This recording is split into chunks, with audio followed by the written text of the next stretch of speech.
ജീവനുള്ളവരുടെ ദേശത്ത് ജീവനുള്ള ദൈവത്തെ ആരാധിക്കുന്ന ഒരു സമൂഹമായി നമുക്ക് നിൽക്കാനും ജീവിക്കാനും പ്രവർത്തിപ്പാനും സ്വർഗത്തിലെ ദൈവം ഈ ഒരു അവസരം കൂടെ നൽകി തന്നിരിക്കുന്നു എന്നതോർത്ത് സകല പുകഴ്ചയും സകല ബഹുമാനവും സകല മഹത്വവും നമ്മുടെ കർത്താവിന് കൊടുക്കേണ്ടത് ആവശ്യമാണ്. നാം ഈ ദിവസങ്ങളിൽ നമ്മുടെ ചിന്തയ്ക്കായി തെരഞ്ഞെടുത്തിരിക്കുന്നത് മരണാനന്തര ജീവിതം എന്ന വിഷയത്തെ ആസ്പദമാക്കിയാണ്. Life after death. കഴിഞ്ഞ 2 ആഴ്ചകളിലായി നാം മരണത്തിൻ്റെ യാഥാർത്ഥ്യങ്ങളെക്കുറിച്ചും മരിച്ചവരുടെ പുനരുത്ഥാനത്തെ പറ്റിയും വിശദമായി പഠിക്കുവാൻ ദൈവം നമുക്ക് അവസരം തന്നു. ഇന്ന് ചിന്തിപ്പാനായി നാം തിരഞ്ഞെടുത്തിരിക്കുന്നത് മരിച്ചവരുടെ ന്യായവിധിയെ കുറിച്ചുള്ള ടോപ്പിക്കാണ്. The reward of the dead. മരിച്ചവർക്കുള്ള ന്യായവിധി, മരിച്ചവർക്കുള്ള പ്രതിഫലവും. അതിനെ അടിസ്ഥാനമാക്കി എബ്രായ ലേഖനം 9-ാം അധ്യായം അതിൻ്റെ 27-ാമത്തെ വാക്യം വായിപ്പാനായിട്ട് ഞാൻ താല്പര്യപ്പെടുകയാണ്. Hebrews chapter 9 verse 27. Just as people are destined to die once, after that to face judgment. So Christ was sacrificed once to take away the sins of many, and he will appear a second time, not to bear sin, but to bring salvation to those who are waiting for him. ഇവിടെ നമുക്ക് കാണാനായിട്ട് സാധിക്കുന്നത് ഒരിക്കൽ മരിക്കുകയും പിന്നെ ന്യായവിധിയും മനുഷ്യർക്ക് നിയമിച്ചിരിക്കുന്നു. ഒരിക്കൽ മരിക്കും, മരണം കഴിഞ്ഞ് ഒരു ന്യായവിധിയും മനുഷ്യർക്ക് കൽപ്പിച്ചിരിക്കുന്നു. ഈ ഭാഗം നമ്മൾ വളരെ ശ്രദ്ധയോടുകൂടെ പഠിക്കേണ്ടതായ ഒരു വിഷയമാണ്. യേശുക്രിസ്തു തൻ്റെ പരസ്യ ശുശ്രൂഷയോടുള്ള ബന്ധത്തിൽ ഈ ഭൂമിയിലായിരുന്നപ്പോൾ ഈ വിഷയത്തെപ്പറ്റി, ന്യായവിധിയെപ്പറ്റി വളരെ വിശദമായി സംസാരിക്കുകയും പഠിപ്പിക്കുകയും ചെയ്തതായ ഒരു വ്യക്തിയാണ്.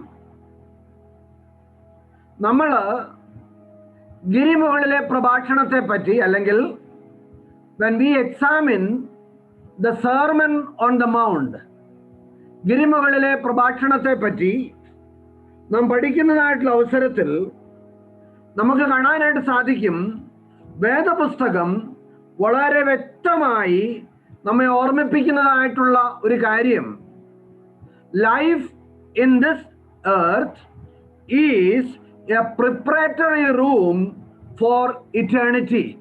നിത്യതയ്ക്ക് വേണ്ടിയുള്ള ഒരു ഒരുങ്ങുന്നതിന് വേണ്ടി ദൈവം നൽകി തന്നിരിക്കുന്ന ഒരു അവസരമായിട്ടാണ് ഈ ലോക ജീവിതത്തെ നമുക്ക് കാണാനായിട്ട് സാധിക്കുന്നത്. Life in this world is a preparatory room for eternity.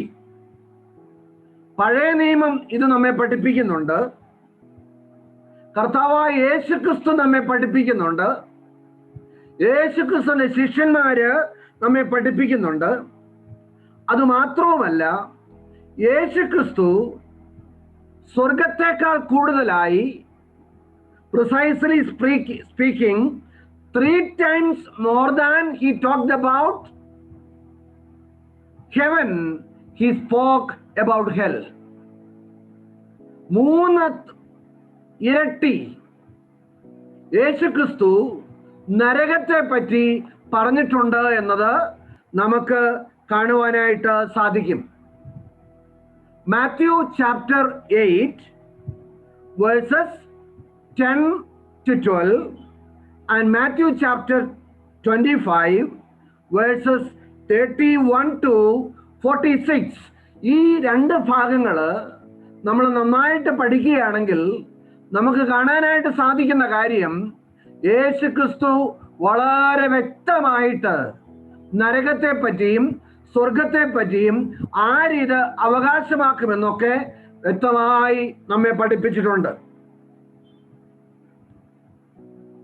ഈ പഠിപ്പിക്കൽ നമുക്ക് തരുന്നതായിട്ടുള്ള ഒരു ഉറപ്പുണ്ട്.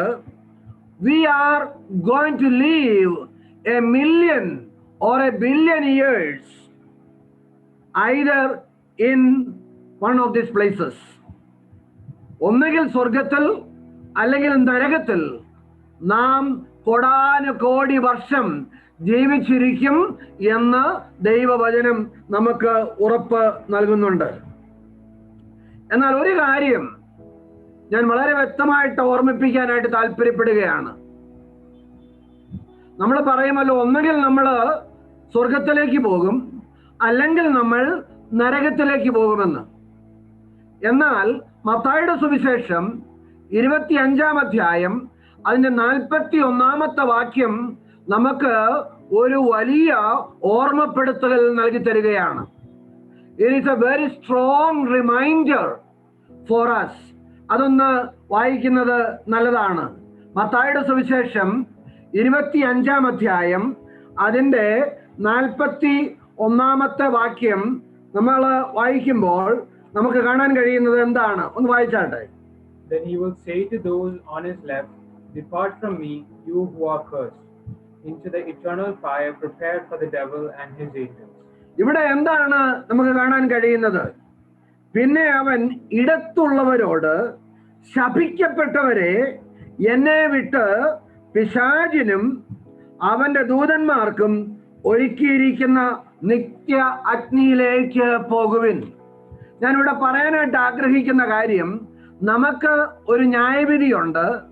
എന്നാൽ ന്യായവിധി നടത്തുന്നത് എന്തിനാണെന്ന് ചോദിച്ചാൽ, നാം കർത്താവിനോട് കൂടെ വാഴാൻ വേണ്ടിയാണ് ദൈവം ആഗ്രഹിക്കുന്നത്.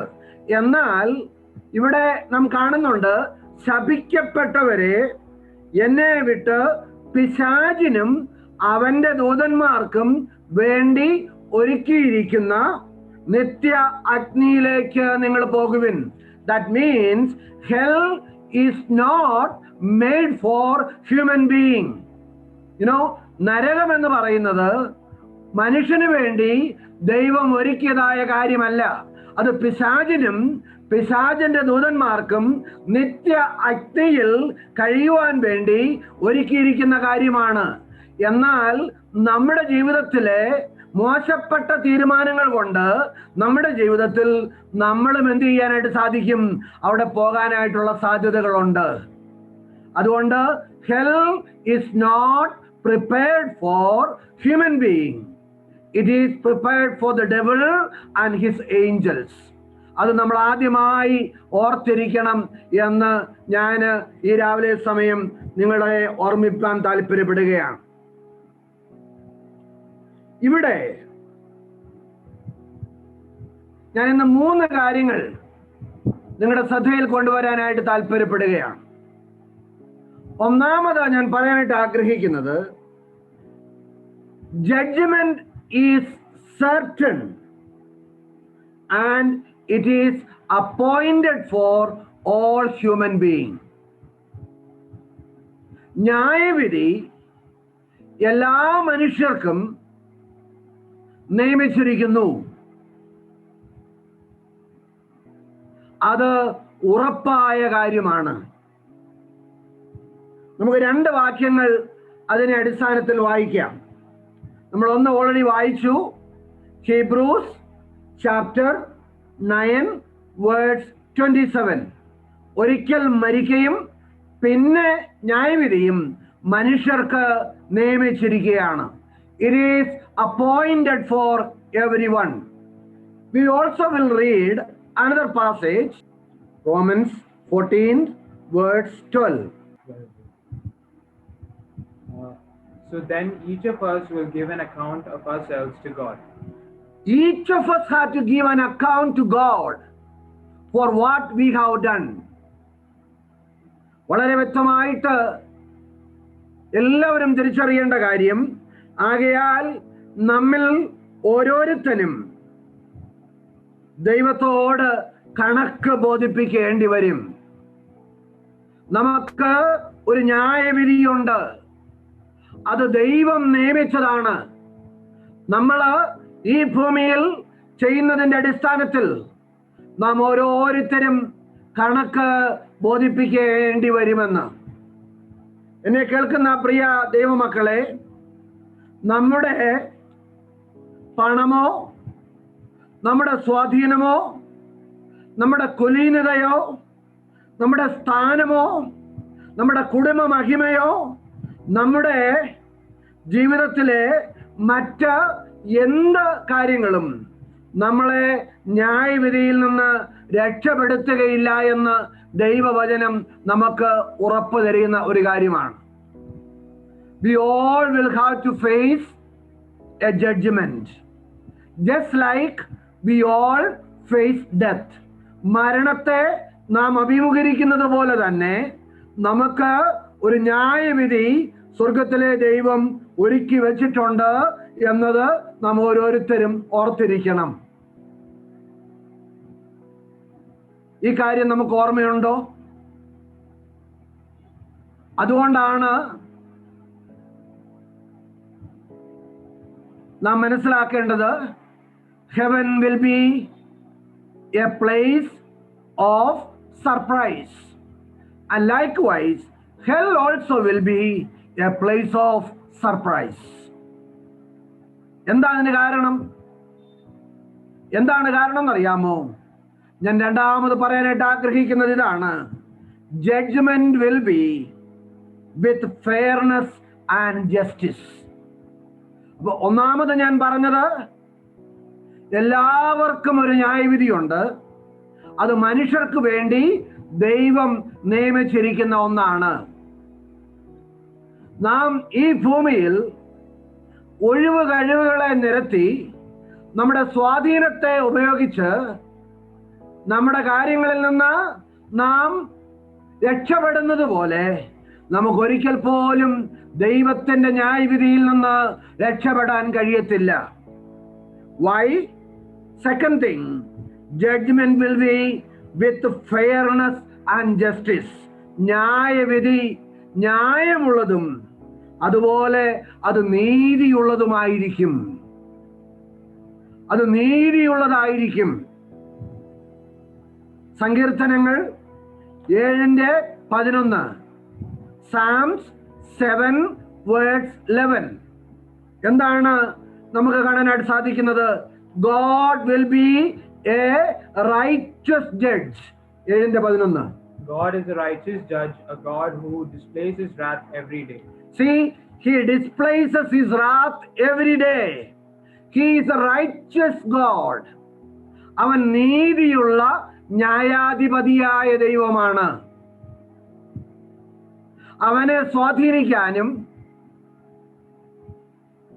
കുറുക്ക് വഴികളിലൂടെ കാര്യങ്ങൾ നടത്താനും നമുക്കൊരിക്കലും സാധിക്കത്തില്ലല്ലോ. എന്താ അതിന്റെ കാരണം എന്നറിയാമോ? അപ്പോസ്തല പ്രവൃത്തികൾ 17-ാം അധ്യായം അതിന്റെ 30-31 വാക്യങ്ങൾ. Acts chapter 17 verses 30 and 31. In the past, God overlooked such ignorance, but now he commands all people everywhere to repent. For he has set a day when he will judge the world with justice by the man he has appointed. He has given proof of this to everyone by raising him from the dead. ഇവിടെ നാം എന്താണ് കാണുന്നതെന്നറിയാമോ? അറിയായ്മയുടെ കാലങ്ങളെ ദൈവം ലക്ഷ്യമാക്കാതെ ഇപ്പോൾ എല്ലായിടത്തും എല്ലാവരും മാനസാന്തരപ്പെടണമെന്ന് മനുഷ്യരോട് ദൈവം കൽപ്പിക്കുന്നു. അറിയായ്മയുടെ കാലങ്ങളെ ലക്ഷ്യമാക്കാതെ ഇപ്പോൾ എല്ലായിടത്തും എല്ലാവരും മാനസാന്തരപ്പെടണമെന്ന് മനുഷ്യരോട് കൽപ്പിക്കുന്നു. എന്നിട്ട് എന്താ കാര്യം എന്നറിയാമോ? 31-ാമത്തെ വാക്യം പറയുന്നു, താൻ നിയമിച്ച ഒരു പുരുഷൻ മുഖാന്തരം ലോകത്തെ നീതിയിൽ ന്യായം വിധിപ്പാൻ അവൻ ഒരു ദിവസത്തെ നിശ്ചയിച്ചിരിക്കുന്നു. God appointed his son, an appointed person, to judge the world with justice and fairness. ന്യായത്തോടും സത്യത്തോടും നീതിയോടും കൂടെ ഈ ഭൂമിയെ വിധിപ്പാൻ, നമ്മളെ ഓരോരുത്തരെയും ന്യായം വിധിപ്പാൻ ദൈവം ഒരു മനുഷ്യനെ നിയമിച്ചാക്കിയിരിക്കുന്നുണ്ട്. ആ മനുഷ്യൻ എന്ന് പറയുന്നത് he is none other than the Lord Jesus Christ, the only begotten Son of God. ദൈവത്തിന്റെ ഏകപുത്രനെ അവൻ നീതിയോടും ന്യായത്തോടും സത്യത്തോടും ന്യായം വിധിപ്പാൻ അവൻ നമുക്ക് വേണ്ടി കൽപ്പിച്ചാക്കിയിരിക്കുകയാണ്.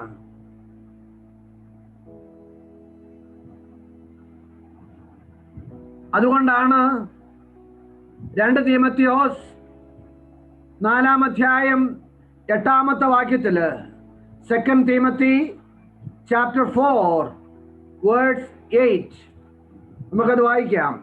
Now there is in store for me the crown of righteousness, which the Lord, the righteous judge, will award to me on that day, and not only to me, but also to all who have longed for his appearing. ഇവിടെ എന്താണ് നാം കാണുന്നത് പ്രിയരെ? ഇനി നീതിയുടെ കിരീടം എനിക്കായി വെച്ചിരിക്കുന്നു. അത് നീതിയുള്ള ന്യായാധിപതിയായ കർത്താവ് ആ ദിവസത്തിൽ എനിക്ക് നൽകും. എനിക്ക് മാത്രമല്ല, അവന്റെ പ്രത്യക്ഷതയിൽ പ്രിയം വെച്ച ഏവർക്കും കൂടെ. ഞാൻ രണ്ടാമത് പറഞ്ഞു വരുന്ന ഇതാണ്. ഒന്നാമത് ഞാൻ പറഞ്ഞു, നമുക്ക് ഒരു ന്യായവിധിയുണ്ട്. അത് എല്ലാ മനുഷ്യർക്കും വേണ്ടി ദൈവം നിയമിച്ചിരിക്കുന്നതാണ്. അതിനെ തെറ്റി ഒഴിയുവാൻ നമുക്ക് കഴിയില്ല. രണ്ടാമത് ഞാൻ പറയുന്നത്, ഈ ന്യായവിധി എന്ന് പറയുന്നത് ഒരിക്കലും കൈക്കൂലി കൊടുത്തോ സ്വാധീനം കൊണ്ടോ നമുക്ക് തെറ്റിച്ച് കളയാൻ പറ്റുന്ന ഒരു ന്യായവിധിയല്ല, രക്ഷപ്പെടാൻ പറ്റുന്ന ന്യായവിധിയല്ല. അവൻ നീതിയോടും ന്യായത്തോടും സത്യത്തോടും കൂടെ തൻ്റെ പുത്രനെ ഏൽപ്പിച്ചിരിക്കുന്ന വലിയ ഒരു ചുമതലയാണ്. അവൻ നീതിയുള്ള ന്യായാധിപതിയാണ്. ആ നീതിയുള്ള ന്യായാധിപതിയായ കർത്താവ് അവനവന് യോജിച്ചതായ രീതിയിലുള്ള എന്ത് തരും? കിരീടങ്ങളെ നൽകിത്തരുന്ന ദൈവമാണ്. നമുക്ക് വായിക്കാം പ്രിയരെ, യാക്കോബിന്റെ ലേഖനം 4-ാം അധ്യായം അതിന്റെ 12-ാമത്തെ വാക്യം. Job chapter 4 verse James chapter 4 verse 12. ഇവിടെ നാം വായിക്കുന്നത് ഇപ്രകാരമാണ്: There is only one lawgiver and judge, the one who was able to save and destroy. But who are you to judge your neighbor? ഇവിടെ നാം എന്താണ് വായിക്കുന്നത് പ്രിയരെ? 4-ാം അധ്യായം അതിന്റെ 12-ാമത്തെ വാക്യത്തില് വളരെ വ്യക്തമായിട്ട് നമ്മെ ഓർമ്മപ്പെടുത്തുന്നതായിട്ടുള്ള കാര്യം എന്താണെന്ന് ചോദിച്ചാൽ, ന്യായപ്രമാണ കർത്താവും ന്യായാധിപതിയും ഒരുവനേയുള്ളൂ, രക്ഷിപ്പാനും നശിപ്പിപ്പാനും ശക്തനായവൻ തന്നെ. ഒരേ ഒരുത്തൻ മാത്രമേ ന്യായം വിധിക്കുന്നുള്ളൂ. അവന് രക്ഷിക്കാനും പ്രാപ്തിയുണ്ട്, നശിപ്പിപ്പാനും പ്രാപ്തിയുണ്ട്. അവൻ നമ്മെ വിധിക്കുന്നത് നേരോടും നീതിയോടും ന്യായത്തോടും കൂടെ ആയിരിക്കും. ഒരു വാക്യം കൂടെ നമുക്ക് വായിക്കാം. വെളിപ്പാട് പുസ്തകം 21-ാം അധ്യായം അതിന്റെ 27-ാമത്തെ വാക്യം. Revelations chapter 21 verse 27. Revelations chapter 21 verse 27.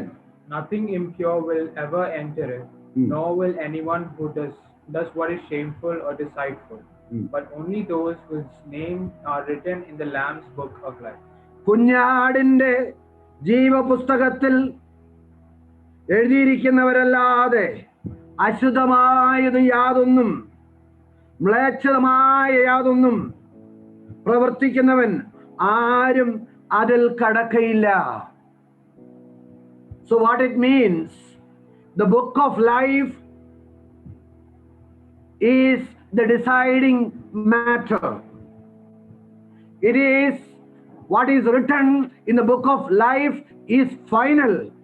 No one can manipulate it, my dear friends. ജീവപുസ്തകത്തിൽ എഴുതിയത് അത് അന്തിമമാണ്. അത് തിരുത്താൻ, അതിനെ മാനിപ്പുലേറ്റ് ചെയ്യാൻ മനുഷ്യർക്ക് അനുവാദമില്ല. ഞാൻ പറയുന്ന കാര്യങ്ങൾ നിങ്ങൾക്ക് മനസ്സിലാകുന്നുണ്ട് എന്ന് ഞാൻ ചിന്തിക്കുകയാണ്. നമുക്കൊരു ന്യായവിധി വരാൻ പോകുകയാണ്. മരണം കഴിഞ്ഞ് നമുക്കൊരു ന്യായവിധിയുണ്ട്. എലീസ് ഫിറ്റ്സ് പാട്രിക് എന്ന് പറയുന്നതായ ഒരു എഴുത്തുകാരി, ഒരു ദൈവഭക്തിയായ സ്ത്രീയാണ്. എലീസ് ഫിറ്റ്സ് പാട്രിക് എന്ന് പറയുന്ന ഒരു ഭക്തയായ സ്ത്രീ ഇപ്രകാരമാണ് പറഞ്ഞത്. അവരുടെ പുസ്തകത്തില് home heaven and the new earth എന്ന് പറയുന്നതായിട്ടുള്ള പുസ്തകത്തില് ആ സ്ത്രീ പറഞ്ഞത് ഇപ്രകാരമാണ്: The Lord has already signed you in. Your name is on the list. You are registered in the book. It is guaranteed. God's power is guarding your inheritance, and He is guarding you too, because your name is written where His is. ഇപ്രകാരമാണത് പറയുന്നത്. കർത്താവ് നിങ്ങളെ ഇതിനകം അകത്ത് കടത്തിയിട്ടുണ്ട്. നിങ്ങളുടെ പേര് പട്ടികയിലുണ്ട്. നിങ്ങളുടെ പേർ പുസ്തകത്തിൽ രേഖപ്പെടുത്തിയിട്ടുണ്ട്. ദൈവത്തിന്റെ ശക്തി നിങ്ങളുടെ അവകാശത്തെ കാത്തു സൂക്ഷിക്കുന്നു എന്നും തനിക്കുള്ളവരെ വേണ്ടി അവൻ കാവൽ നിൽക്കുന്നുവെന്നും ഈ പുസ്തകം നമുക്ക് ഉറപ്പ് നൽകുന്നു. കാരണം തനിക്കുള്ളവരുടെ പേർ അവൻ അതിൽ എഴുതിയിരിക്കുന്നു. തനിക്കുള്ളവരുടെ പേര് അവൻ അതിൽ എഴുതിയിരിക്കുന്നു. അതുകൊണ്ട് തന്നെ കേൾക്കുന്ന പ്രിയ ദൈവമക്കളെ, കുഞ്ഞാടിന്റെ ജീവപുസ്തകത്തിൽ എഴുതിയിരിക്കുന്നവരല്ലാതെ അശുദ്ധമായത് യാതൊന്നും മ്ലേച്ഛമായത് യാതൊന്നും പ്രവർത്തിക്കുന്നവർ ആരും അവിടെ പ്രവേശിക്കയില്ല. ഇന്ന് രാവിലെ സമയം ദൈവത്തിന്റെ വചനം കേൾക്കുന്നതായിരിക്കുന്ന പ്രിയപ്പെട്ടവരോട് ഞാൻ രണ്ട് കാര്യങ്ങളെ ഓർമ്മിപ്പിച്ചു. ഒന്ന്, judgment is certain and it is appointed for every human being. രണ്ടാമത് ഞാൻ പറഞ്ഞത്, judgment will be with fairness and with justice. ന്യായവിധി ന്യായത്തോടും നീതിയോടും കൂടെയുള്ളതാണ്.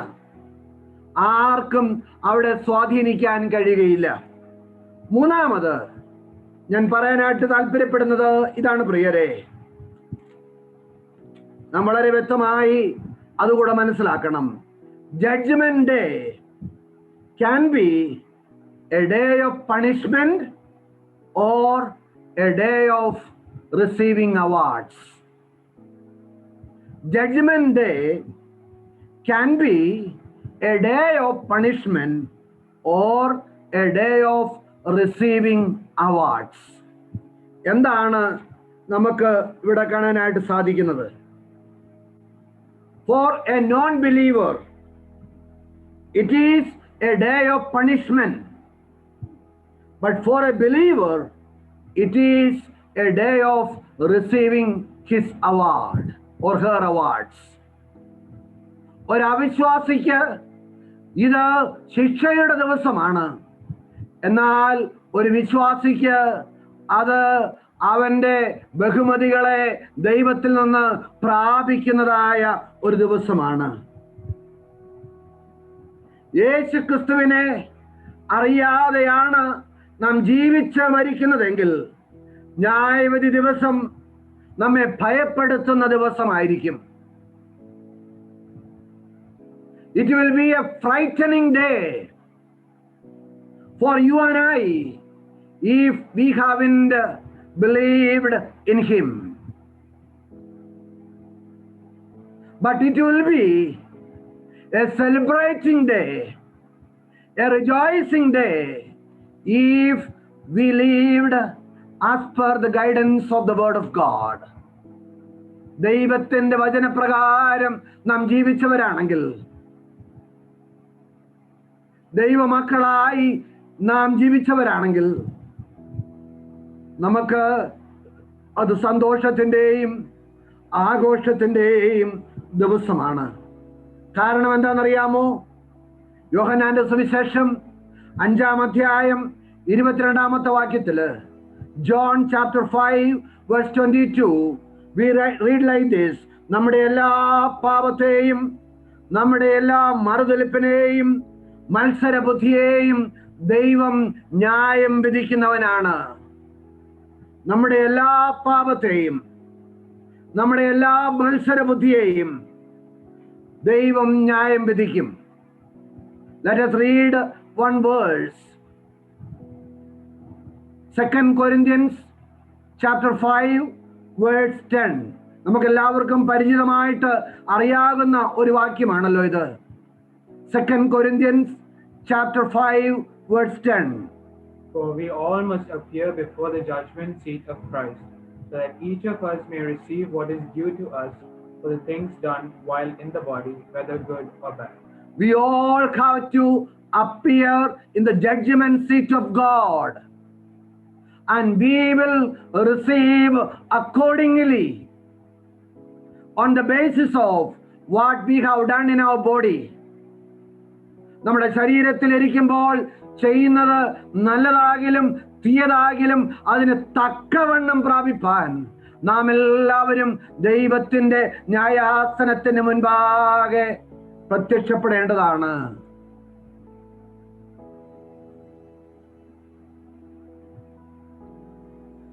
എന്നെ കേൾക്കുന്ന പ്രിയരെ, നാം ചില വാക്യങ്ങളൂടെ ഇവിടെ വായിക്കേണ്ടത് അനിവാര്യമാണ്. മത്തായിയുടെ സുവിശേഷം 8-ാം അധ്യായം, മത്തായിയുടെ സുവിശേഷം 8-ാം അധ്യായത്തില് നമ്മളിവിടെ വായിക്കുന്ന ചില വാക്യങ്ങൾ ഞാൻ വായിക്കട്ടെ പ്രിയരെ.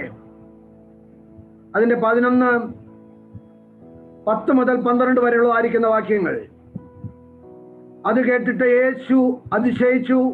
പിൻചെല്ലുന്നവരോട് പറഞ്ഞത്, ഇസ്രായേലിൽ കൂടെ ഇത്ര വലിയ വിശ്വാസം കണ്ടിട്ടില്ല എന്ന് ഞാൻ സത്യമായിട്ട് നിങ്ങളോട് പറയുന്നു. കിഴക്ക് നിന്നും പടിഞ്ഞാറ് നിന്നും അനേകർ വന്ന് അബ്രാഹാമിനോടും ഇസഹാക്കിനോടും യാക്കോബിനോടും കൂടെ സ്വർഗരാജ്യത്തിൽ പന്തിയിലിരിക്കും. രാജ്യത്തിന്റെ പുത്രന്മാരെയോ ഏറ്റവും പുറത്തുള്ള ഇരുട്ടിലേക്ക് തള്ളിയിടും.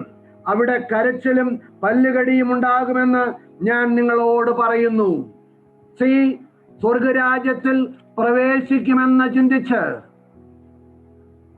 വളരെ പ്രാഗൽഭ്യത്തോടുകൂടെ എനിക്ക് ന്യായവിധി ഒരു ബാധകവുമല്ല, എനിക്ക് ന്യായവിധി ഒരു പ്രശ്നവുമല്ല എന്ന് ചിന്തിച്ച് വളരെ തലയുറപ്പോടുകൂടെ നടക്കുന്ന പ്രിയപ്പെട്ടവരോട് എനിക്ക് പറയാനായിട്ടുള്ളത് ഇപ്രകാരമാണ്: Heaven will be a place of surprise, as well as hell will be a place of surprise for you and I. എനിക്കും നിങ്ങൾക്കും അത്ഭുതങ്ങളുടെ, അതിശയങ്ങളുടെ സ്ഥലമായിരിക്കും സ്വർഗവും നരകവും. കാരണം എന്നാണെന്നറിയാമോ? നിങ്ങൾ വിചാരിക്കുമെന്ന് കാണുന്ന പലരും അവിടെ കാണത്തില്ല പ്രിയരെ. എന്താ പറയുന്നത്? കിഴക്ക് നിന്നും പടിഞ്ഞാറ് നിന്നും അനേകർ വന്ന് അബ്രാഹാമിനോടും ഇസഹാക്കിനോടും യാക്കോബിനോടും കൂടെ പന്തിയിലിരിക്കും. എന്നാൽ രാജ്യത്തിന്റെ പുത്രന്മാരെ, ഈ ദൈവരാജ്യത്തിൽ ഉണ്ടാകുമെന്ന് ചിന്തിച്ച് പോയ പുത്രന്മാരെ എന്ത് ചെയ്യും? പുറത്തുള്ള ഇരുട്ടിലേക്ക് തള്ളിക്കളയും. അവിടെ കരച്ചിലും പല്ലുകടിയും ഉണ്ടാകും. നമ്മളിത് സീരിയസ് ആയിട്ട് കാണുന്നുണ്ടോ? നാം ഇത് മനസ്സിലാക്കുന്നുണ്ടോ? നമുക്ക് ചില വാക്യങ്ങളൂടെ വായിക്കുന്നത് വളരെയേറെ അഭികാമ്യമാണ് പ്രിയരെ. മത്തായിയുടെ സുവിശേഷം 25-ാം അധ്യായം അതിന്റെ 31 മുതലുള്ള വാക്യങ്ങൾ നാം വായിക്കുമ്പോൾ, മത്തായിയുടെ സുവിശേഷം 25-ാം അധ്യായം അതിന്റെ 31 വരെയുള്ള വാക്യങ്ങൾ ഇപ്രകാരം വായിക്കുന്നു: മനുഷ്യപുത്രൻ തന്റെ തേജസ്സോടെ സകല വിശുദ്ധന്മാരുമായി വരുമ്പോൾ അവൻ തന്റെ തേജസ്സിന്റെ സുഖാസനത്തിൽ ഇരിക്കും. സകല ജാതികളെയും അവന്റെ മുമ്പിൽ കൂട്ടും. അവൻ അവരെ ഇടയൻ ചെമ്മരിയാടികളെയും കോലാട്ടുകളെയും തമ്മിൽ വേർതിരിക്കുന്നത് പോലെ വേർതിരിച്ച് ചെമ്മരിയാടികളെ തന്റെ വലത്തും കോലാട്ടുകളെ തന്റെ ഇടത്തും നിർത്തും. രാജാവ് തന്റെ വലത്തുള്ളവരോട് അരുളി ചെയ്യും: എന്റെ പിതാവിനാൽ അനുഗ്രഹിക്കപ്പെട്ടവരെ, വരുവിൻ, ലോകസ്ഥാപനം മുതൽ നിങ്ങൾക്കായി ഒരുക്കിയിരിക്കുന്ന രാജ്യം അവകാശമാക്കിക്കൊള്ളുവിൻ എന്ന് പറയും. എന്നാൽ 41-ാമത്തെ വാക്യം നാം വായിക്കുന്നു: പിന്നെ അവൻ ഇടത്തുള്ളവരോട്, ശപിക്കപ്പെട്ടവരെ, എന്നെ വിട്ട് പിശാചിനും അവന്റെ ദൂതന്മാർക്കും ഒരുക്കിയിരിക്കുന്ന നിത്യ അഗ്നിയിലേക്ക് പ്രവേശിപ്പിൻ എന്ന് പറയും. Yes, this is A terrible day. Because if you are a believer, we will be able to celebrate with the Lord. If we are a non-believer, we are rejected forever. ഇപ്പോഴാണ് നമുക്ക് രക്ഷാ ദിവസം. എന്തുകൊണ്ടാണ് കർത്താവിന്റെ മക്കൾ സന്തോഷത്തോടെ ജീവിക്കണം, ഭയഭക്തിയോടെ ജീവിക്കണം, ദൈവകൃപയോടെ ജീവിക്കണം എന്ന് പറയുന്നത് എന്നതിന്റെ വില നമ്മൾ അന്നാൾ അറിയും പ്രിയരെ. അന്ന് നാം അറിയും ആ ദൈവത്തിന്റെ വില, ദൈവഭക്തിയുടെ വില, ദൈവകൃപയുടെ വില, നാം ഈ ഭൂമിയിൽ ചെയ്തതായ പ്രവൃത്തിയുടെ വില നാം അന്നറിയും. നാം ഈ ഭാഗം പഠിക്കുമ്പോൾ നമുക്ക് കാണാനായിട്ട് സാധിക്കും, depending on our choices and our deeds, we will have our awards or punishment. നമുക്ക് ഒന്നുകിൽ നിത്യ നരകം ലഭിക്കും, അല്ലെങ്കിൽ നമുക്ക് നമ്മുടെ ബഹുമതികളെ ലഭിക്കും. 5 തരത്തിലുള്ള ബഹുമതികളെ കുറിച്ച്, ഒരു വിശ്വാസിക്കുള്ള 5 തരത്തിലുള്ള ബഹുമതികളെ കുറിച്ച് ദൈവവചനം നമ്മളോട് പറയുന്നുണ്ട്. ഞാനത് പെട്ടെന്ന് ഒന്ന് പറഞ്ഞു പോകാനായിട്ട് താല്പര്യപ്പെടുകയാണ്. There is a crown of victory. ജീവന്റെ കിരീടം, വിജയത്തിന്റെ കിരീടം. 1 കൊരിന്ത്യർ 9-ാം അധ്യായം അതിന്റെ 25-ാമത്തെ വാക്യത്തിൽ നമുക്കത് കാണാനായിട്ട് സാധിക്കും. സമയമില്ലാത്തതുകൊണ്ട് ഞാനത് വായിക്കുന്നില്ല. 1 കൊരിന്ത്യർ 9:25 പറയുന്നു: There is a crown of victory who practices self-discipline in their life.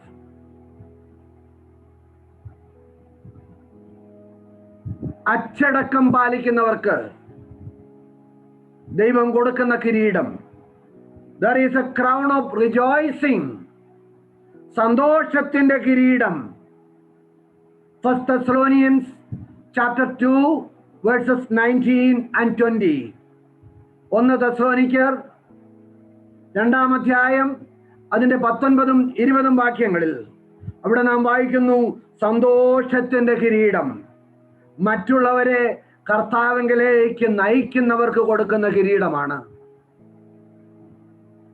There is a crown of righteousness. നീതിയുടെ കിരീടം. 2 Timothy chapter 4 verse 8. നീതിയുടെ കിരീടം. That is longed for, that is given to the people who long for Christ appearing. അവന്റെ പ്രത്യക്ഷതയിൽ പ്രിയം വെച്ച എല്ലാ ദൈവമക്കൾക്കും ദൈവം കൊടുക്കുന്നതായ ഒരു ബഹുമതിയാണ് crown of righteousness. Then there is a crown of life, ജീവന്റെ കിരീടം. It is kept for those who preserve trials and persecutions in their life. യാക്കോബിന്റെ ലേഖനം 1-ാം അധ്യായം 12-ാം വാക്യവും, James chapter 1 verse 12 and Revelation chapter 2 verse 10. ജീവന്റെ കിരീടം, പരീക്ഷണങ്ങളെയും പീഡനങ്ങളെയും സഹിക്കുന്നവർക്ക് വേണ്ടി ദൈവം ഒരുക്കുന്ന കിരീടം. Then lastly, there is a crown of glory, മഹത്വത്തിന്റെ കിരീടം. 1 Peter chapter 5 verse 4. 1 പത്രോസ് 5-ാം അധ്യായം 4-ാമത്തെ വാക്യം, മഹത്വത്തിന്റെ കിരീടം, kept for those who faithfully shepherding the sheep. വിശ്വസ്തയോടെ ഇടയ ശുശ്രൂഷ ചെയ്യുന്ന പ്രിയപ്പെട്ടവർക്ക് ദൈവം കൊടുക്കുന്ന ബഹുമതിയാണ് മഹത്വത്തിന്റെ കിരീടം. ഈ കിരീടങ്ങളൊക്കെ we will receive with gladness, without jealousy, without pride, and finally we surrender all those crowns at the feet of Jesus and we will worship our Lord Jesus Christ. നാം ഈ കിരീടങ്ങളൊക്കെ സന്തോഷത്തോടെ, അസൂയയില്ലാതെ, അഹങ്കാരമില്ലാതെ നാം അവന്റെ സന്നിധിയിൽ നിന്ന് വാങ്ങിച്ചിട്ട് എന്ത് ചെയ്യുന്നറിയാമോ? അവന്റെ പാദപീഠത്തിൽ കൊണ്ടുവച്ച് നാം അവനെ ആരാധിക്കും. എന്നെ കേൾക്കുന്ന പ്രിയരെ, I want you to read Revelation chapter 4 verse 10 and 11. വെളിപ്പാട് പുസ്തകം 4-ാം അധ്യായം അതിന്റെ 10ഉം 11ഉം വാക്യങ്ങൾ ഇപ്രകാരമാണ് നമുക്ക് ഓർമ്മപ്പെടുത്തുന്നത്.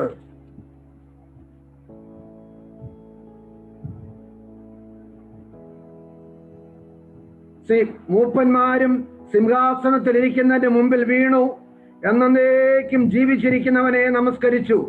കർത്താവേ, നീ സർവവും സൃഷ്ടിച്ചവനും എല്ലാം നിന്റെ ഇഷ്ടം ഹേതുവാൽ ഉണ്ടായതും സൃഷ്ടിക്കപ്പെട്ടതുമാകയാൽ മഹത്വവും ബഹുമാനവും ശക്തിയും കൈക്കൊള്ളുവാൻ യോഗ്യനെന്ന് പറഞ്ഞ് തങ്ങളുടെ കിരീടങ്ങളെ സിംഹാസനത്തിന് മുമ്പിലിടും. They surrender their crown at the feet of the Lord Jesus Christ, who lives forever and ever and ever. എന്നേക്കും ജീവിച്ചിരിക്കുന്ന മഹത്വമുള്ളവനായ, ആരാധനയ്ക്ക് യോഗ്യനായ കർത്താവിന്റെ മുൻപിലേക്ക് നാം സ്വീകരിച്ച എല്ലാ കിരീടങ്ങളുമായി കടന്നു വന്ന് അവന്റെ പാദപീഠത്തിൽ വെച്ച് നമ്മുടെ കർത്താവിനെ നാം ആരാധിക്കും. പ്രിയരെ, അങ്ങനെയെങ്കിൽ ഡേവിഡ് ജെറമ്യ എന്ന് പറഞ്ഞ ഒരു ദൈവദാസൻ ഇപ്രകാരമാണ് പറഞ്ഞിരിക്കുന്നത്. അദ്ദേഹം തന്റെ പുസ്തകത്തില് no answers to your questions about heaven, answers to your questions about heaven എന്ന പുസ്തകത്തിൽ ഡേവിഡ് ജെറമ്യ ഇപ്രകാരമാണ് പറഞ്ഞിരിക്കുന്നത്. ആ മഹത്വകരമായ നിമിഷത്തിൽ ക്രിസ്തുവിന് നമ്മളെ കൂടാതെ നമുക്ക് അർപ്പിക്കാനായിട്ടുള്ള ഒരേ ഒരു കാര്യം ദൈവത്തിന്റെ സന്നിധിയിൽ നിന്ന് അവൻ നമുക്ക് തന്നതായ കിരീടങ്ങളാണ്. നാം വെറും കൈയായി അവന്റെ സന്നിധിയിൽ പ്രവേശിക്കരുത്. നാം വെറും കൈയായി അവന്റെ സന്നിധിയിൽ പ്രവേശിക്കരുത്. There will be a judgment for us. ഞാൻ 3 കാര്യങ്ങളാ പറഞ്ഞത്. Judgment is certain. It is appointed for every human being. Judgment will be with fairness and with justice നീതിയോടും ന്യായത്തോടും കൂടെയുള്ള ഒരു ന്യായവിധിയാണ്. മൂന്നാമത് ഞാൻ പറഞ്ഞത്, ന്യായവിധി ദിവസം ഒന്നുകിൽ അത് ശിക്ഷയുടെ ദിവസമാണ്, അല്ലെങ്കിൽ അത് ബഹുമതികളെ നേടുന്ന ദിവസമാണ്. നമ്മുടെ തീരുമാനങ്ങളും നമ്മുടെ പ്രവർത്തനങ്ങളും അനുസരിച്ച് ആ ബഹുമതികളെ ദൈവം നമുക്ക് തരും, അല്ലെങ്കിൽ നമ്മുടെ ശിക്ഷയെ ദൈവം നമുക്ക് തരും. നമുക്ക് ദൈവസന്നിധിയിലേക്ക് കൊണ്ടുപോകാൻ കഴിയുന്ന ഏക ഒരു കാര്യം ദൈവം നമുക്ക് തരുന്ന കിരീടങ്ങളാണ്. ആ കിരീടങ്ങളെ കർത്താവിന്റെ മുമ്പിൽ ചെല്ലുമ്പോൾ അവന്റെ പാദപീഠത്തിൽ വെച്ച് അവനെ നാം ആരാധിക്കുന്നവരായിത്തീരും. അതുകൊണ്ട് ഇന്ന് ഈ രാവിലെ സമയം ഒരു ന്യായവിധിക്ക് വേണ്ടി ഒരുങ്ങുവാൻ ഞാൻ എൻ്റെ പ്രിയപ്പെട്ടവരോട് ആവശ്യപ്പെടുകയാണ്. There is a beautiful Malayalam hymn. മനോഹരമായ ഒരു മലയാളത്തിലെ പാട്ട് ഉണ്ട്. ആ പാട്ട് ഇപ്രകാരമാണ്: വരുവിൻ യേശുവിനരികിൽ, എത്ര നല്ലവൻ താൻ രുചിച്ചറിവിൻ. വരുവിൻ കൃപകൾ പൊഴിയും കുരിശിൻ അരികിൽ.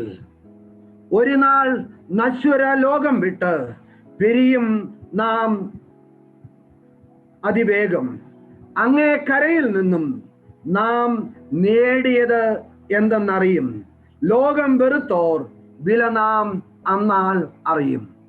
എന്നെ കേൾക്കുന്ന പ്രിയരെ, we will sing this song and we will worship our Lord and we will prepare ourselves for a great judgment day.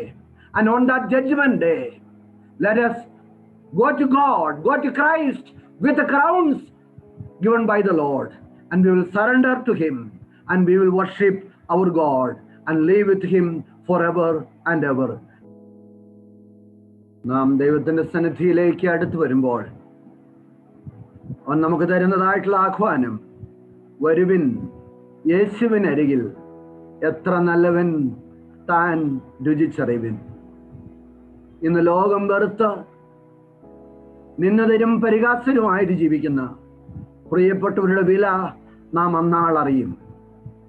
വേറെ ആരും നമ്മുടെ കൂടെ ഇല്ലെങ്കിലും, സ്നേഹിതരാരും കൂടെ ഇല്ലെങ്കിലും, സ്നേഹിതരില്ലാതെ യേശുവിനെ ഉപേക്ഷിച്ചതായിട്ടുള്ള ക്രൂശിൽ യേശു നമ്മുടെ കൂടെ ഉണ്ട്. അതുകൊണ്ട് let us come, let us worship, let us prepare for the judgment the Lord set for us.